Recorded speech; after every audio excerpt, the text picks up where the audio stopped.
Dis 'n baie ongelukkige video wat ek vanoggend moet maak. En ek dink almal van julle sal verstaan hoekom as ek hom eers begin maak het.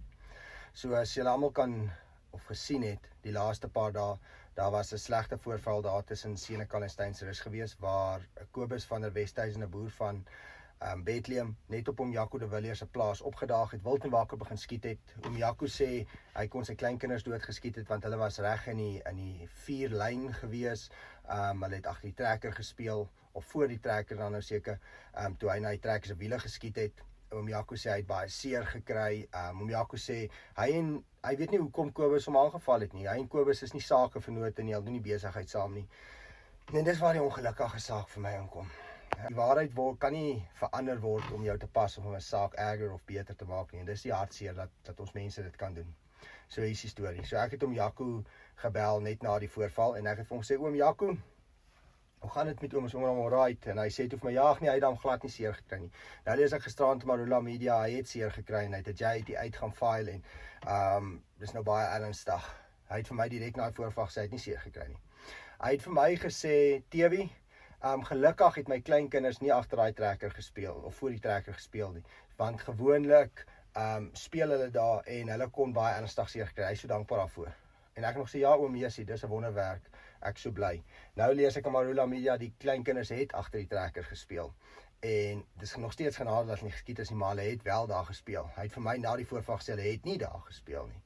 So hy sê in sy artikel op Marula Media wat hulle geplaas het, en dit wat hy nou vir die buitewêreld vertel, dat hulle nie sakevennote is nie, en dat hy nie weet hoekom die ou hom aangeval het, en hoekom die ou skielik op sy plaas opgedaag het, soos 'n mal mens nie. Ek het met 'n paar mense gepraat. Kobus het maar soos ons almal sy foute, maar hy is definitief nie 'n mal man, wat sommer net 'n plaasaanval beplan het, en daar op oom Jaco se plaas opgedaag het nie. Dis die mense wat Kobus ken, wat al baie lank pad saam met hom gestap het. Kobus het net in 'n oomblik van waansin dit absoluut verloor, en goed gedoen wat heeltemal verkeerd is, maar oom Jaco sê nooit hoekom nie. Nou, ek gaan julle vertel hoekom daar dit gebeur het wat gebeur het.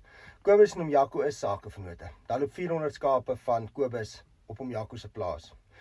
Ek gaan nie in detail ingaan wat alles daar gebeur het nie, maar hoe dit ook al sê, oom Jaco weier tans om die skape vir Kobus terug te gee. So Kobus het 1 miljoen rand se skape wat op die oomblik daar loop, waar hy nie aandeel van kan kry nie, en wat oom Jaco nie vir hom wil teruggee nie.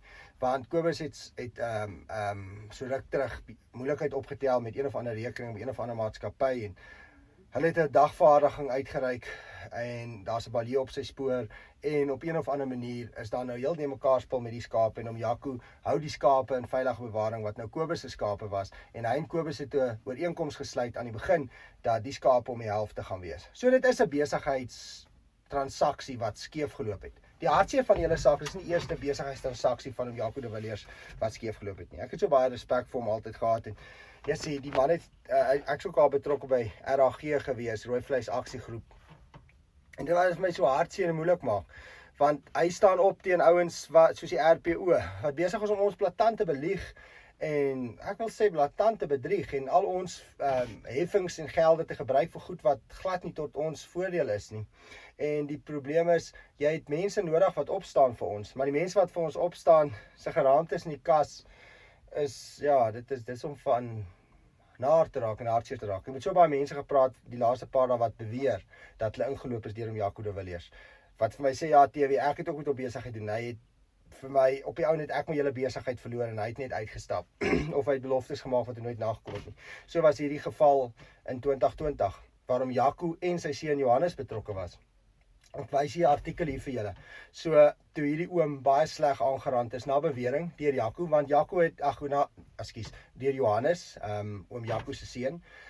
Na bewering, die hofsaak is later, na 'n lang tyd, uitgegooi, en dit was 'n die mekaar spil, en Johannes het sy verweer gehad, maar die punt van alles is, hier was weer eens om die helfte, hulle en die oom was veronderstel om die helfte te boer, en op die einde van die dag, het die oom gesê, hy het nie sy aandeel gekry nie, hulle skuld hom nog 300 000 rand, hy mag nie die beeste van die plaas af verwyder nie.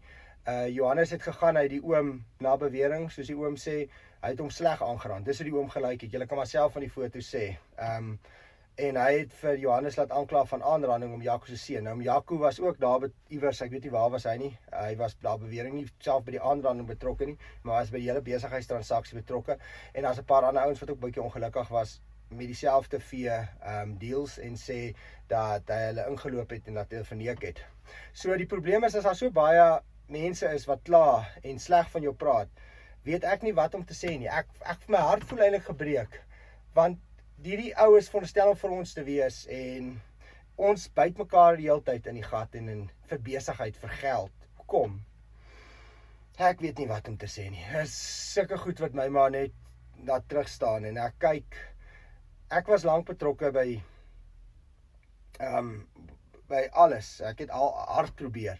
Maar ek wil vir julle sê van die mense wat ek soms sien want ek ken mense se binnewerkinge oor ek daar buite is en met so baie mense werk en oor mense soms wat in die publieke oog is hulle ware klere vir my wys. En dan moet ek vir jou sê die goed wat ek van hulle weet en die goed wat julle van hulle weet is twee verskillende goed. En dis sulke goed wat my net moedeloos maak. Dit is regtig waar ons is op 'n baie slegte plek op ons volk se stand op die oomblik.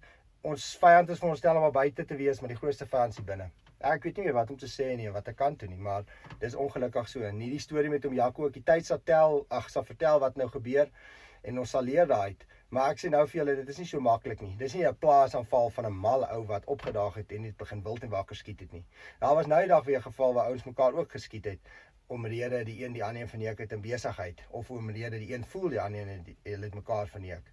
Op die einde van die dag jy moet nie besigheid doen met die gedagte om ryk daai te word. Jy moet besigheid doen met die gedagte om regverdig daarin te wees.